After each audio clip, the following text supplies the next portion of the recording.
الحمد لله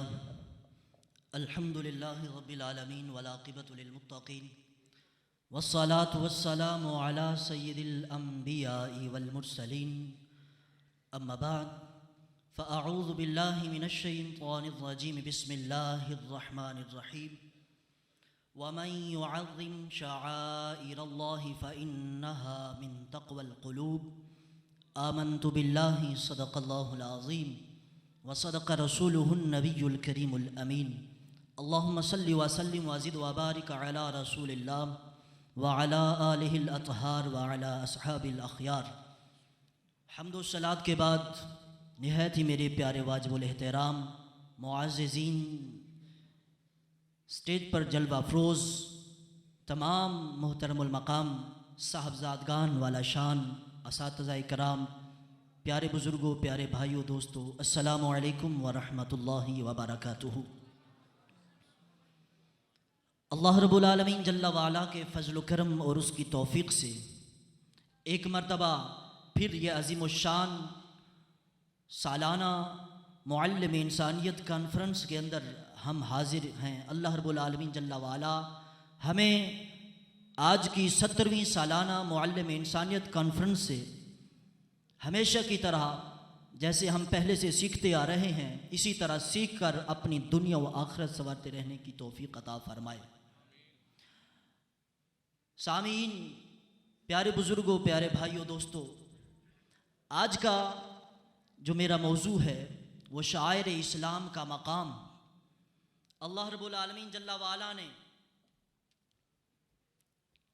جو ایمان والوں کے لیے اپنی قدرت، اپنی رحمت، اپنی نعمتوں کو پانے اور اپنا قرب دلانے کے لیے جو انعامات اور اکرامات کی سہولیت، جو ایمان والوں کو ایک شرعی دائرے میں رہ کر اپنے شرعی اور اسلامی شعار کو مضبوط کرنے کے لیے اللہ رب العالمین جل وعلا نے قرآن کریم کے اندر جو ارشاد فرمایا کہ جو اللہ تعالی جل وعلا کی نشانیوں کو، شعائر اسلام جس کو کہا جاتا ہے، اللہ کی نشانیاں کہا جاتا ہے، مطلب مقصد معنی مفہوم یہ ہوتا ہے کہ یہ اللہ کی نشانی وہ ہوتی ہیں جن کو دیکھ کر رب یاد آ جائے، جن کو دیکھ کر پہچان کر ان کا ادب اور احترام کرنے والا صاحب ایمان نظر آئے، جو ان نشانیوں کا ادب کرے، ان کی پاسداری کرے، ان کی حفاظت کرے اور ہر وقت ہر لمحہ انہی حدود و قیود پر ہمیشہ قائم و دائم رہے، وہ پکا مومن ہے، وہ پکا مسلمان ہے۔ اور اس کو اللہ تعالیٰ جل وعلا نے دیا کتنا بڑا انعام ہے، فرمایا خود رب رحمان نے کہ وَمَن يُعَظِّمْ شَعَائِرَ اللَّهِ فَإِنَّهَا مِن تَقْوَى الْقُلُوبِ کہ جو اللہ تعالیٰ جل وعلا کی نشانیوں کی تعظیم کرتا ہے یہ دلوں کے تقوی کے سب سے زیادہ قریب ہے، یہ تقوی اور پرہیزگار والوں کے۔ اسی طرح دوسرے مقام پر اللہ رب العالمین جل وعلا نے ارشاد فرمایا جو اللہ تعالیٰ جل وعلا کی نشانیوں کی قدر نہیں کرتا، تعظیم نہیں کرتا، پاسداری نہیں کرتا، تو پھر اللہ تعالیٰ جل وعلا نے اس کو اپنی رحمت سے مایوس رکھا، وہ اللہ تعالیٰ کی رحمت سے بالکل محروم ہے، اور ایسا شخص دنیا میں بھی کامیاب نہیں ہے، آخرت میں بھی کامیاب نہیں ہے۔ نشانیاں کیا ہوتی ہیں؟ اللہ تعالیٰ جل وعلا کی نشانیاں متعدد ہیں۔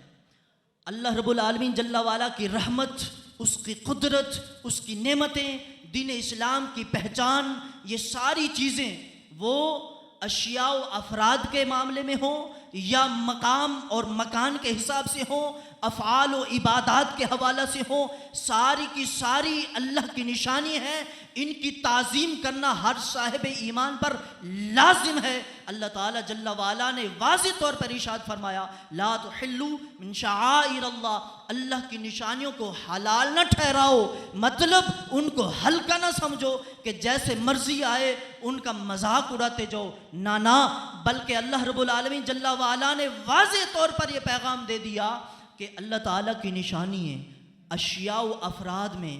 اب دیکھیں قرآن کریم اللہ کی نشانیوں میں سے ایک بہت بڑی نشانی ہے۔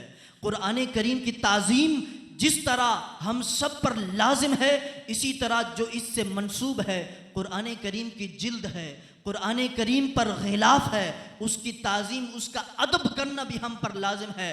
بیت اللہ شریف، کعبۃ اللہ جس کو کہا جاتا ہے، اسی طرح جس طرح اس کی تعظیم لازم ہے اس کے غلاف کی تعظیم بھی لازم ہے۔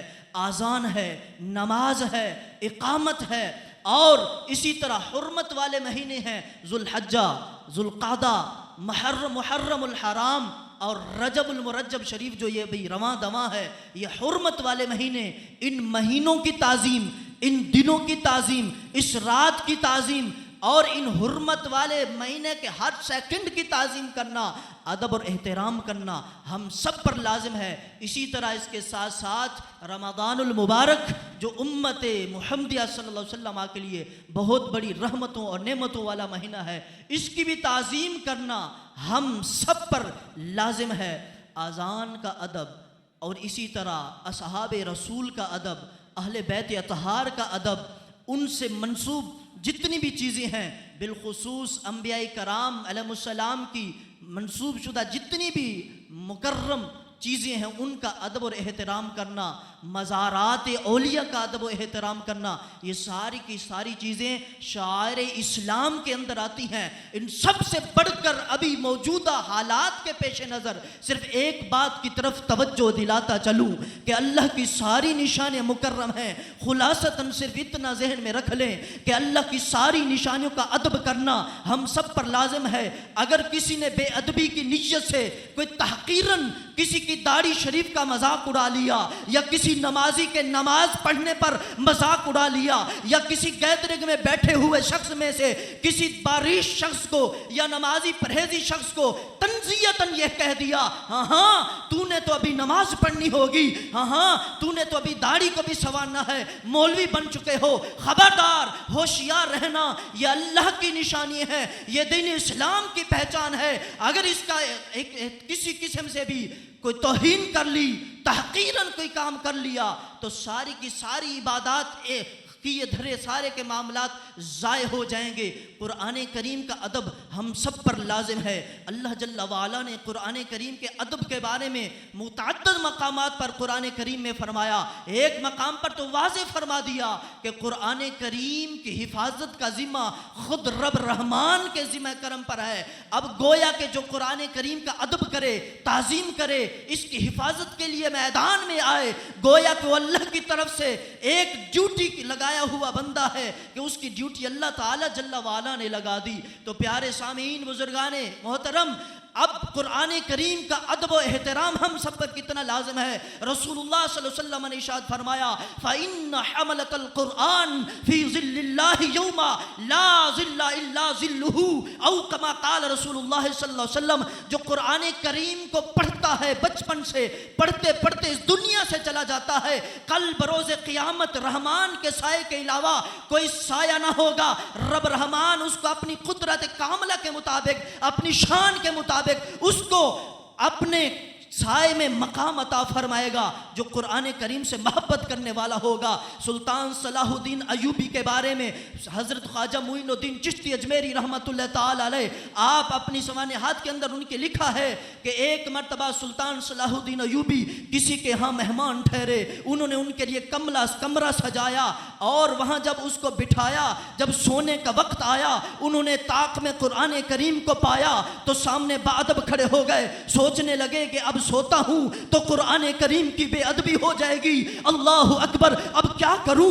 دل میں خیال آیا کہ قرآن کریم اسی کمرے میں، صلاح الدین ایوبی بھی اسی کمرے میں کیسے سو سکتا ہے؟ ایک مسلمان ہو اور اللہ کے کلام کو سامنے رکھتا ہوا یہاں لیٹ جائے۔ سلطان صلاح الدین ایوبی نے کہا، میری غیرت نے گوارا نہ کیا، میں نے سوچا قرآن کریم کو اس طاق سے اٹھا کر کسی دوسرے کمرے میں طاق میں رکھوا دیتا ہوں۔ اللہ اکبر، فوراً عشق جاگا اور وہ محبت اور عقیدت جاگی، جواب دینے لگی، صلاح الدین خبردار، اپنے آرام کی خاطر قرآن کریم کے طاق کو خالی کرے گا، قرآن کریم کو اٹھا کر دوسرے کمرے میں بھیجے گا اور خود یہاں آرام کرے گا۔ کہاں گیا تیرا جذبہ، تیری محبت، تیری عقیدت، تیرا تیرے دعوے. کہا میں اسی محبت میں با ادب قرآن کریم کے سامنے کھڑا رہا. اللہ اکبر. حتیٰ کہ صبح ہو گئی. جب اس دنیا سے چلا گیا خواب میں دیدار ہوا کسی کا. سلطان صلاح الدین ایوبی رحمۃ اللہ تعالی علیہ سے پوچھنے لگے اللہ تعالیٰ نے آپ کے ساتھ کیا معاملہ کیا ہے؟ اللہ تعالیٰ نے تیرے ساتھ کیا معاملہ کیا؟ کہا اور تو مجھے کوئی پتہ نہیں، بس وہ رات جب میں کسی کے ہاں مہمان تھا میں نے اپنے اقتدار، اپنی حیثیت اور قوت طاقت کو پیچھے رکھتے ہوئے قرآن کریم کے ادب میں اسی طرح کھڑا رہا. اللہ نے اس ادب کی برکت سے مجھے بخش دیا ہے. ماشاءاللہ ماشاءاللہ. بس آج اتنا ہی پیغام ہے. رسول اللہ صلی اللہ علیہ وسلم کا جو فرمان ہے یہی ہم سب کے لیے توشہ آخرت ہے کہ ہم قرآن کریم کو پڑھیں. ادبوا اولادکم علی ثلاث خصال حب نبیکم وحب اہل بیتہ وعلی قراءۃ القرآن. اولاد کو رسول اللہ صلی اللہ علیہ وسلم کی محبت، اہل بیت کی محبت، قرآن کریم کی محبت سکھائیں. یہی کفار کو جواب ہے. بے لوث ہو کر قرآن کریم سے محبت کریں، پڑھیں، پڑھائیں. اللہ تعالی ہمیں عمل کی توفیق عطا فرمائے. وما توفیقی الا باللہ. ماشاءاللہ بڑی آسان انداز سے مفتی اسلام حضرت علامہ مولانا مفتی ناظم محمود اویسی صاحب ایک پیغام دے رہے تھے، اور یہ ان کا آواز، ان کی تقریر اس بات کی دلیل ہے کہ ہم جس مرکز میں موجود ہیں اس مرکز نے بیت اللہ شریف ہو، مدینہ شریف، قرآن مجید یا صاحب قرآن، اہل بیت اطہار اور صحابہ کرام، اولیاء کا ہر لمحہ ادب کیا ہے اور ادب کا پیغام ہی پہنچایا ہے.